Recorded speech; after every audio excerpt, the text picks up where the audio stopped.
सरपंच संतोष देशमुख यांच्या हत्या प्रकरणातील फरार आरोपी कृष्ण आंधळे आतापर्यंत 3 वेळा त्याच्या गावी येऊन गेल्याचा दावा धनंजय देशमुखांनी केलेला आहे।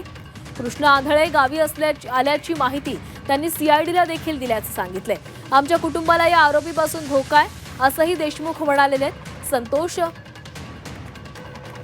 कृष्ण आंधळे गेल्या 1.25 वर्षांपासून फरार आहे। पोलिसांनी त्याच्या शोधासाठी बक्षीसही जाहीर केलंय, पण तो अजूनही पोलिसांना सापडलेला नाही। तो फरार असतानाच गावात तब्बल 3 वेळा येऊन गेल्याची माहिती धनंजय देशमुखांनी दिलेली आहे। याबाबत वेळोवेळी पोलिसांनाही माहिती दिल्याचा दावा त्यांनी केलेला आहे। या निमित्तानं पोलिसांच्या तपासावरही प्रश्नचिन्ह निर्माण झाले आहे।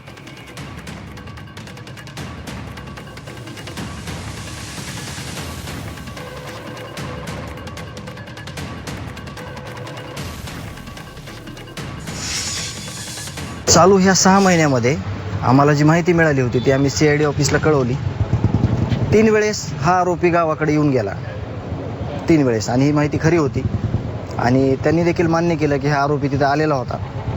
परंतु त्याच्यावर त्यांचं जे तपास आहे किंवा त्याला शोधाशोध चालू आहे, त्याच्याकडे कुठलाही मोबाईल नाही किंवा तो मोबाईल वापरत देखील नाही, म्हणून या यंत्रणेला अडचण येऊ शकते, अडचण आलेली आहे। परंतु यावर काय करायचं आणि आरोपीला कसं जेरबंद करायचं यावर आम्ही लवकरच विचार करून आमच्या सगळ्या कुटुंबाला जीवितास धोका आहे। कारण का हे आरोपी म्हणजे सैतानी वृत्तीचे सगळे लोक आहेत, त्यांचं समर्थन करणारे तिथंच आले, हे आरोपी तिथंच आले।